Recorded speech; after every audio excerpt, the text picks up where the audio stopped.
লাইফে যদি এমন কখনো একটা সিচুয়েশান হয় যে জীবনে একটা রেকর্ড করলাম বা ভালো কিছু অ্যাচিভ করলাম অথচ বলতে লজ্জা পাচ্ছি, তাহলে ব্যাপারটা কেমন হবে?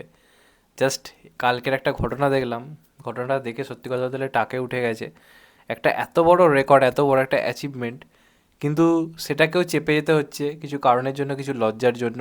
এবং সেটা এমনভাবে ফাঁস হচ্ছে যেটা কোথাও গিয়ে আরও লজ্জার, মানে এটাকে যে মানুষ সেলিব্রেট করবে, সেলিব্রেট করার জায়গায় কোথাও গিয়ে রীতিমতো লোকে খিল্লি করছে, মজা করছে। অথচ ইন্ডিয়ান সিনেমার ইতিহাসে সমস্ত রেকর্ড অলরেডি কিন্তু ব্রেক হয়ে গেছে।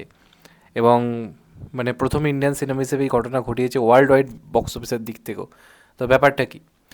তো বিরাট বড় একটা কাণ্ড ঘটে গেছে অলরেডি মাইথ্রি মুভি মেকার্স, এবং এটা আমি বলছি না, এটা মূলত কিন্তু তেলেগুর বিভিন্ন টিভি চ্যানেলে অলরেডি নিউজটা টেলিকাস্ট করা হয়েছে, যে কারণে আমি ভিডিওটা করতে বাধ্য হলাম, নাহলে আমি করতাম না। প্রথমে খবরটা উড়ো উড়ো আসছিল, তারপর আমার কিছু সাবস্ক্রাইবার রয়েছে, একজন ছেলে রয়েছে যার নাম হচ্ছে অর্নিক, সেও আমাকে জানায়। তো তার সঙ্গে তারপর অনেক ডিটেলস এটা নিয়ে কথা হয়, সে অনেক প্রমাণপত্র দেখায়, এমনকি মিডিয়া, তারপর আমি খোঁজ খবর নিই, সেখানেও কিন্তু এই খবরটা অলরেডি টেলিকাস্ট হচ্ছে ব্যাপারটা। তো যেটা হয়েছে কি, আহ, রীতিমতো এটা জানা যায় যে রীতিমতো ইনকাম ট্যাক্সের রেট পড়েছিল আমাদের মাইত্রী মুভি মেকার্সের হাউসে এবং তার সঙ্গে সঙ্গে সুকুমারের হাউসে। এবার সেখানে যে রেটটা হয়েছে সেখান থেকে অনেক বড় সড়ো তথ্য উঠে এসেছে। এবার যারা ইনকাম ট্যাক্স ডিপার্টমেন্ট, মানে ইনকাম ট্যাক্স ডিপার্টমেন্ট থেকে যারা রেট ফেট করতে আসে, তারা তো অনেক কিছু, যা যা ডকুমেন্টস থাকে সব কিছুই একদম খতিয়ে দেখে। তো সেখান থেকে একটা বিরাট বড় তথ্য কিন্তু উঠে এসছে। কদিন আগে মিথিলি মুভি মেকার্স থেকে একটা আপডেট দেওয়া হয় বক্স অফিসে, যেখানে জানানো হয় যে এই সিনেমাটা অলরেডি ওয়ার্ল্ড ওয়াইড 1800 কোটি বক্স অফিস করে ফেলেছে, বাহুবলী টুকে বিট করে দিয়েছে অলরেডি।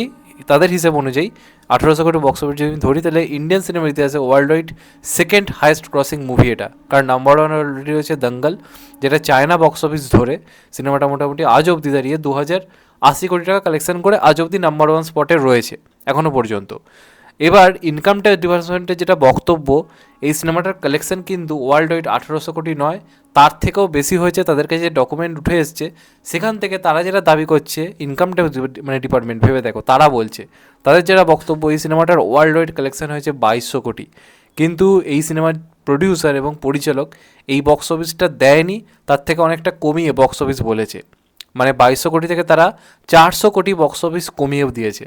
এবং এই কারণে কিন্তু ইনকাম ট্যাক্স ডিপার্টমেন্টের থেকে খুব বড় সড়ো ধাক্কা এসছে এই টিমের প্রতি, এবং দর্শকের কাছেও একটা গ্রহণযোগ্যতার জায়গা তৈরি ছিল, সেটাও একটা কোথাও গিয়ে আঘাত এনেছে যে এরম বক্স অফিস কমিয়ে দেওয়ার জায়গাটা কেন, এবার কেন বক্স অফিস কমিয়েছে।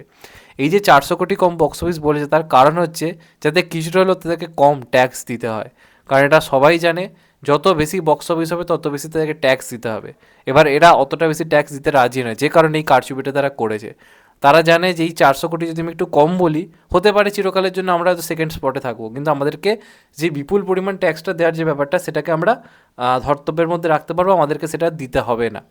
তো যে কারণে তারা কিন্তু 400 কোটি কম বক্স অফিস বলে রেখেছে। তো অলরেডি যদি আমি রেকর্ডের দিক দিয়ে বিচার করি, এই সিনেমাটা কিন্তু সমস্ত রেকর্ড ভেঙে দিয়েছে, দঙ্গলকেও ছাপিয়ে গেছে উইদাউট চায়না।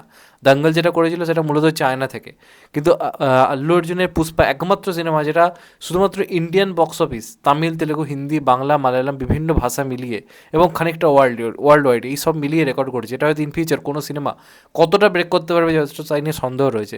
কিন্তু মেকার্সরা এই ব্যাপারটাকে পুরো চেপে গেছে একটাই কারণে, যাতে এদেরকে ট্যাক্স খানিকটা কম দিতে হয়। এবার আপনারাই বলুন, আপনি কী বলবেন?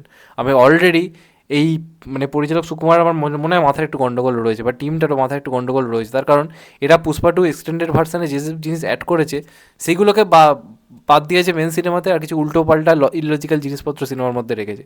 আমার তখনই মনে হচ্ছিলো যে তার মাথায় একটু গোলমাল রয়েছে। আর তারপরেও এরা একটা বিরাট রেকর্ড অ্যাচিভ করে ফেলেছে অলরেডি, এরাও জানে, কিন্তু সেটা রেকর্ডটা ওরা বলতে রাজি নয়, যাতে ওদেরকে কিছু এক্সট্রা ট্যাক্স দিতে হয়। তাহলে ভেবে দেখুন কী বলবেন আপনি এরপরে। তো এটা নিয়ে বিরাট বড় রকম খিল্লি হচ্ছে, খেসা চলছে রীতিমতো।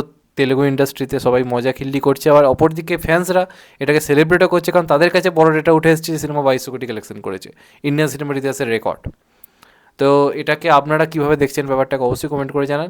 পুষ্পা টু টিমের যদি আমি মানে দায়বদ্ধতার দিক দিয়ে বিচার করে বলি, তাহলে তাদের দিক থেকে এটা একটা বড় বোকামি হয়েছে। তারা যে বক্স অফিস করে সেটা বলতেই পারতো, যা কালেকশন হয়েছে সেখান থেকে একটা ট্যাক্স সেটা দেশের জন্য দিতে তো কোনো প্রবলেম নেই। তাহলে কেন এই কারচুপিটা, এই যে বোকামিগুলো কেন আমি বুঝতে পারি না আলটিমেটলি। এতে করে নিজেদের খিল্লিটা তারও বেশি হলো। মানে এগুলো কিছু বলার নেই, এগুলো হাসবো না কাঁদবো এই ব্যাপারটা আমি নিজেও বুঝতে পারছি না। রেকর্ড করেছে অথচ বলতে হচ্ছে অস্ত্র লজ্জার সঙ্গে। এটা কিন্তু অফিসিয়াল ব্যাপার, এটা কোনো সেই ফেক ফেক খবর কিন্তু নয়। অলরেডি বিভিন্ন তেলেগু বড় বড় মানে ফেসবুক পেজ থেকে শুরু করে ওখানকার নিউজ পোর্টালেও খবরটা এসছে, টিভিতেও দেখানো হয়েছে, যে কারণে আমি এটা নিয়ে কথা বললাম। অনেকে জানে, অনেকে জানে না। তোমাদের এটা নিয়ে কী মতামত অবশ্যই জানিও। আর অলরেডি আরও কিছু সিনেমার ক্ষেত্রে এটা হয়েছে, গেম চেঞ্জার্স থেকে শুরু করে আরও কিছু সিনেমার ক্ষেত্রে হয়েছে, তারাও বক্স অফিস একটু কমিয়ে বলেছে। এবং তারা তো আবার যা ফেক বক্স অফিস ছিল সেখান থেকে আবার অনেকটা কমিয়ে বলে, তার মানে ভাবো কতটা বাড়ি ওরা বলতে পারতো। যাই হোক, এসব অঙ্ক মাথার ওপর দিয়ে যাবে, এর থেকে বেশি আমি ঢুকতে পারছি না। কারণ শঙ্করের গেম চেঞ্জারে যদি আমি এখন ঢুকে যাই, আমার মাথা হ্যাং হয়ে যাবে। সুকুমার অবধি ঠিক আছে, তাও মেনে নেওয়া যায় যে হ্যাঁ একটু বুদ্ধি খাটিয়েছে।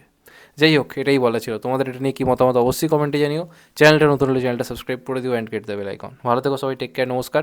আবার দেখা হবে। এখন তো বাই, সবাই ভালো থেকো, সুস্থ থেকো, নমস্কার, টেক কেয়ার, আবার দেখা হবে, ভালো থেকো।